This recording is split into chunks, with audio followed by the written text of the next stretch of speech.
బాపట్ల జిల్లా వేమూరు నియోజకవర్గం భట్టిప్రోలు మండలం అంతర్జాతీయ మాదక ద్రవ్యాల నిరోధానికి సంబంధించిన సంవత్సరంగా ఈరోజు స్థానిక తమ్మన మల్లికార్జునరావు ఉన్నత పాఠశాల నుండి స్థానిక బస్సు స్టాండ్ సెంటర్ వరకు ఎస్ఐ కాసుల శ్రీనివాసరావు ఆధ్వర్యంలో ర్యాలీ నిర్వహించారు.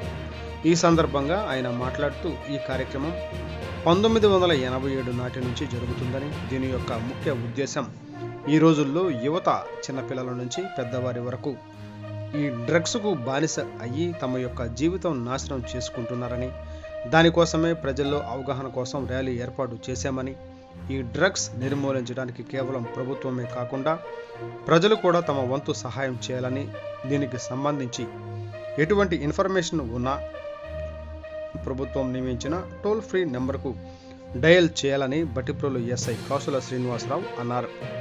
ఈ కార్యక్రమంలో పాఠశాల ప్రధాన ఉపాధ్యాయులు రామకోటేశ్వరరావు, ఉపాధ్యాయులు చిన్న ఉమామహేశ్వరరావు, బెల్లంకొండ శ్రీనివాసరావు, చేబ్రోలు శ్రీనివాసరావు, మురళీధర్, సుబ్బారావు తదితరులు పాల్గొన్నారు. ప్రయోజకులు చేసుకోవాలి, కానీ ఇట్లా డ్రగ్స్కి బానిస వాళ్ళు బాధపడతారు, వాళ్ళు సమాజానికి కూడా వాళ్ళ వల్ల చాలా హాని జరిగింది. కాబట్టి అంత కఠినమైన శిక్షలు లేకపోతే అమ్మే వాళ్ళకి ఉపయోగించే వాళ్ళకి కూడా జరిగింది. వీటన్నిటి గురించి మీకు తెలిసిన వాళ్ళకి మీ ఫ్యామిలీ మెంబర్స్కి అందరికి కూడా చెప్పండి. దీనివల్ల ఏంటంటే మన భట్టిప్రోలులో ఈ డ్రగ్స్ అనేవి అమ్మకుండా మీ వంతుగా మీరు ప్రచారం చేయండి. ఓకేనా? ఇంకా అమ్మాయిలు తీసేయటము, ఇంకా వాళ్ళు సూసైడ్ చేసుకోవడం కూడా చేస్తున్నారు అక్కడికి అలవాటు పడి.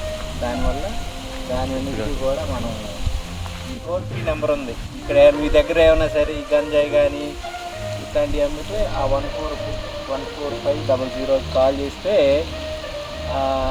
మీకు వెంటనే వస్తానమాట. పోలీసులు వచ్చేసి వాళ్ళని పట్టుకెళ్ళడం, వాళ్ళ మీద తీసుకురావడం జరిగింది.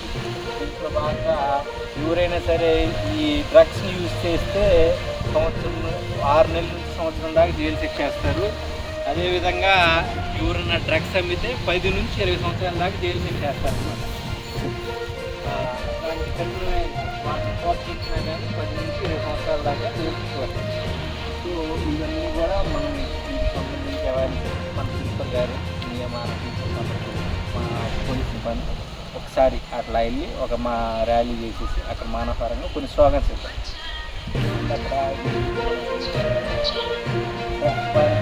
కన్న వాళ్ళ కడుపు కోసమే మనం ఏంటంటే ఎవరైనా సరే తల్లిదండ్రులు పిల్లల్ని బాగా చదివించేది ప్రయోజకులు చేసుకోవాలి, కానీ ఇట్లా డ్రగ్స్కి బానిస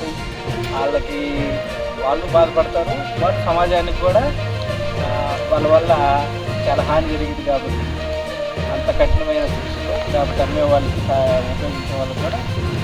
వీటన్నిటి గురించి మీకు తెలిసిన వాళ్ళకి మీ ఫ్యామిలీ మెంబర్స్కి అందరికి కూడా చెప్పండి. దీనివల్ల ఏంటంటే మన భట్టిప్రోలులో ఈ డ్రగ్స్ అనేవి అమ్మకుండా